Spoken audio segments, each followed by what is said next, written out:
بسم اللہ الرحمن الرحیم۔ السلام علیکم ورحمۃ اللہ وبرکاتہ۔ مافیا کے خلاف اس جنگ میں فیصلہ کن مرحلہ آ چکا ہے۔ اس فیصلہ کن مرحلے میں میڈیا اور مافیا مل کر عدلیہ اور فوج سمیت دیگر اداروں کے خلاف پروپیگنڈا کر رہے ہیں اور پوری طرح سے پیسوں کا استعمال کیا جا رہا ہے۔ افتخار چودھری کے بعد جسٹس شوکت عزیز صدیقی، اس کے بعد جسٹس قاضی فائز عیسیٰ اور اب جج ارشد ملک کو میدان میں اتار کر عدلیہ کو داغدار کرنے کی ناکام کوشش کی گئی۔ وہ سسیلین مافیا جس کے روح رواں اسحاق ڈار نے army chief general Qamar Javed Bajwa سے کہا تھا کہ آئی ایس آئی اور ایم آئی کو آپ سنبھال لیں، باقی ہم مینج کر لیں گے۔ اسی طرح جسٹس عصمت سعید کو اتنی دھمکیاں دی گئیں اور انہیں ذہنی اذیت پہنچائی گئی کہ انہیں دل کا عارضہ لاحق ہو گیا۔ یہی وجہ ہے کہ اس مافیا کو عدلیہ نے سسیلین مافیا کا خطاب دیا تھا اور اسی سسیلین مافیا کو یہ یقین بھی ہو چلا تھا کہ رانا ثناء اللہ کی جانب سے ملنے والے انکشافات ان کی قبر میں آخری کیل ثابت ہوں گے۔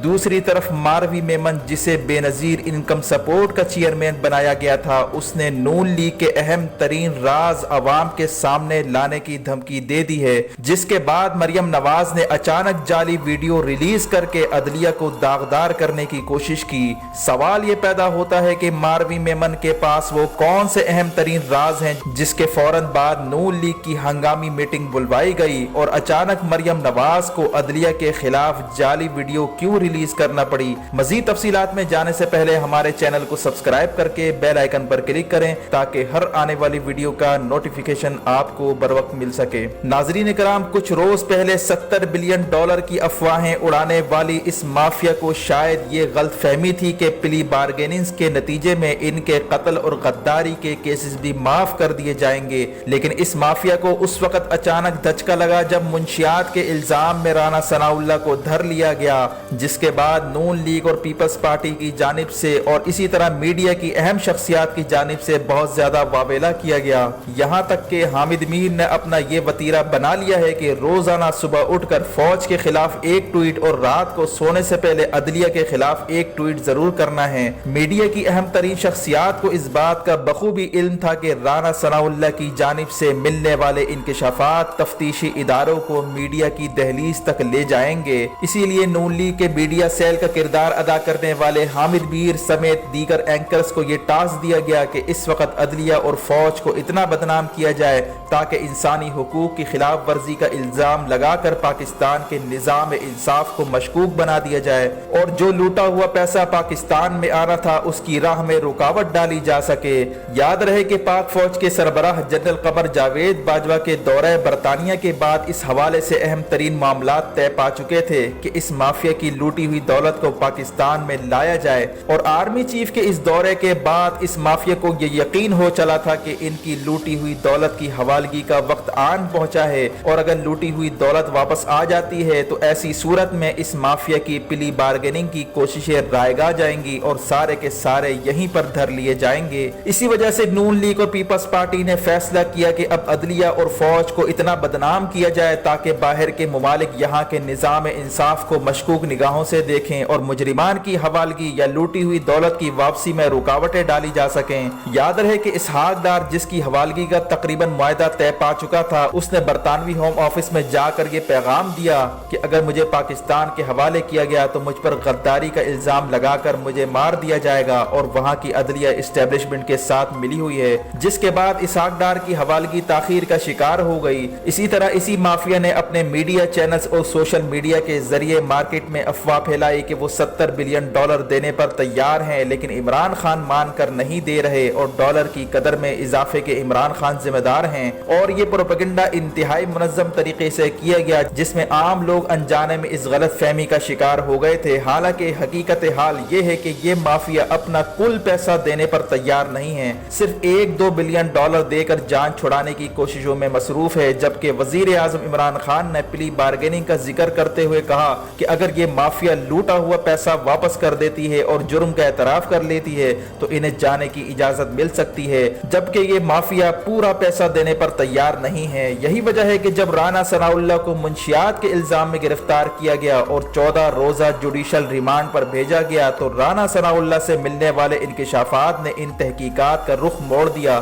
اسی طرح مافیا کو اس بات کا بخوبی علم تھا کہ منشیات جیسے کیس میں گرفتاری میں کبھی معافی نہیں ہوتی اور نہ ہی پلی بارگیننگ ہوا کرتی کرتی ہے۔ اگر میڈیا کی شخصیات اور سیاسی جماعتوں کی لیڈروں کو منشیات کے الزام میں گرفتار کر لیا گیا تو پلی بارگیننگ کا سوال ہی ختم ہو جائے گا اور مجرمان کو سزائے موت یا عمر قید کی صورت میں بقیہ زندگی کاٹنا پڑے گی۔ یہی وجہ ہے کہ کچھ عرصہ پہلے پلی بارگیننگ کی افواہ اڑانے والی مافیا کا رویہ جارحانہ ہو چکا ہے اور کسی بھی صورت مزید گرفتاریوں سے پہلے اتنا شور شرابہ اور ہنگامہ برپا کرنا چاہتی ہے تاکہ ریاستی اداروں کو دباؤ میں لا کر انہیں کسی ڈیل پر مجبور کیا جا سکے۔ دوسری طرف ماروی میمن، جنہیں اسحاق ڈار کی تیسری بیوی بھی کہا جاتا ہے، اس نے اسحاق ڈار اور نون لیگ کے خلاف اہم ترین انکشافات کرنے کا اعلان کیا ہے اور تحقیقات کے مطابق ماروی میمن، جسے بے نظیر انکم سپورٹ کا چیئرپرسن بنایا گیا، اس کے پاس منی لانڈرنگ اور غیر ملکی فنڈنگ کے حوالے سے اہم ترین حقائق ہیں جس تک ماروی میمن کو رسائی ہو چکی تھی، اور اس میں سے کچھ معلومات اسحاق ڈار نے ماروی میمن کے ساتھ شیئر بھی کی تھی۔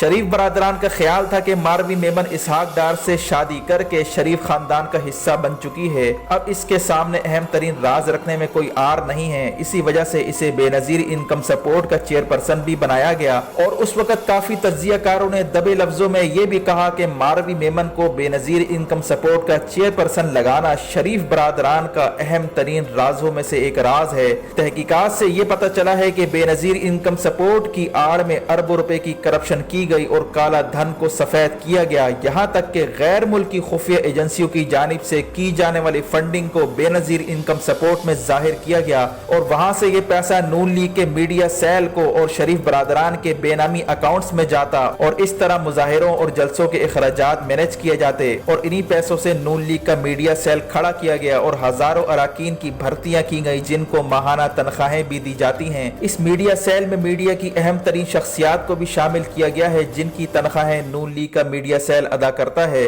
اسی طرح فرزانہ راجہ، جسے زرداری کے دور میں بے نظیر انکم سپورٹ پروگرام کا چیئرپرسن بنایا گیا تھا، اس کے بارے میں بھی نیب تحقیقات کر رہا ہے اور یہ بات بھی سامنے آئی ہے کہ زرداری نے بے نظیر انکم سپورٹ پروگرام کا استعمال کرتے ہوئے اربوں روپے کی منی لانڈرنگ کی اور یہ سلسلہ شریفوں کی حکومت میں بھی جاری رہا۔ اسی طرح اور بھی حقائق ہیں جنہیں ماروی میمن نے عوام کے سامنے لانے کا فیصلہ کیا ہے، جس کی وجہ سے نواز شریف اور مریم نواز کا کیس انتہائی خراب ہونے والا ہے، کیونکہ ان انکشافات کے نتیجے میں کرپشن کا ایک اور بھیانک کیس کھل جائے گا جس میں غیر ملکی فنڈنگ کا کیس بھی شامل ہے۔ اسی لیے مریم نواز نے نون لیگ کی ہنگامی میٹنگ طلب کی اور یہ فیصلہ کیا کہ ناصر بٹ کے ذریعے جج ارشد ملک سے رابطہ کیا جائے اور ان کی مختلف ریکارڈنگز کو جوڑ توڑ کر کے جعلی ویڈیوز بنا کر اسے ریلیز کیا جائے تاکہ نواز شریف کے کیس کو مشکوک بنایا جا سکے، جبکہ جو ویڈیو مریم نواز نے ریلیز کی اس میں جج ارشد ملک کی آواز ویڈیو سے بالکل میچ نہیں کر رہی، یعنی ویڈیو الگ سے بنا کر اس کے بیک گراؤنڈ میں جعلی آڈیو چلائی گئی۔ یہاں تک کہ پریس کانفرنس سے پہلے مریم نواز نے میڈیا کو ہدایت جاری کی تھی کہ جب ویڈیو چلائی جائے تو کیمرے کا فوکس ویڈیو پر نہیں ہونا چاہیے بلکہ کیمرے کا فوکس مریم نواز پر ہونا چاہیے،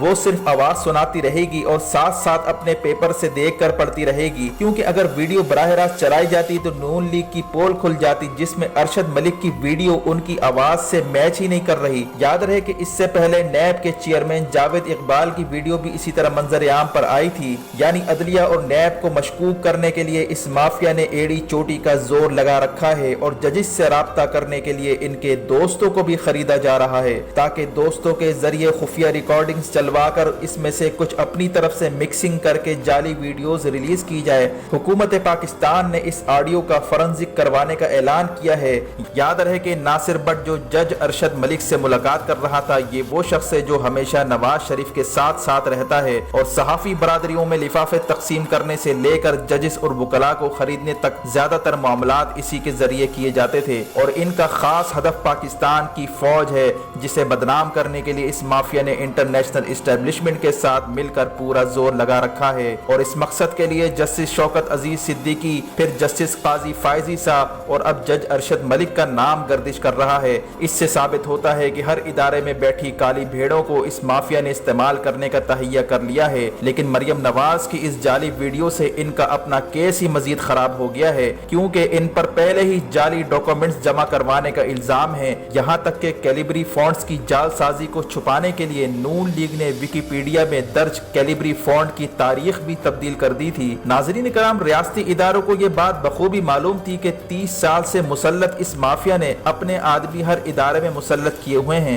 جیسا کہ ہمارے سامنے مثالیں آ رہی ہیں، اسی وجہ سے ان پر کرپشن کے ساتھ ساتھ سنگین ترین غداری کے کیسز سے لے کر منشیات اور قتل کے کیسز کو بھی کھولنے کا فیصلہ کیا گیا ہے، کیونکہ منشیات کے کیس کو اینٹی نارکوٹکس فورس ڈیل کرتی ہے جو آرمی کے ماتحت ایک ادارہ ہے۔ اسی طرح قتل اور غداری کے کیسز فوجی عدالتوں میں چلائے جائیں گے، جس میں نہ تو کوئی پلی بارگیننگ کا تصور ہے اور نہ ہی انہیں ضمانت مل پائے گی۔ اور اب اس جعلی ویڈیو کی ریلیز کے بعد آنے والے دنوں میں آپ کو قتل اور غداری کے کیسز کھلتے نظر آئیں گے۔ ویڈیو دیکھنے کا شکریہ، ویڈیو کو لائک کر کے شیئر کریں اور ہمارے چینل کو سبسکرائب کرتے ہوئے بیل آئیکن پر ضرور کلک کریں تاکہ ہر آنے والی ویڈیو کا نوٹیفیکیشن آپ کو بر وقت مل سکے۔ اپنا اور گرد و نواح کے لوگوں کا خیال رکھیں۔ فی امان اللہ۔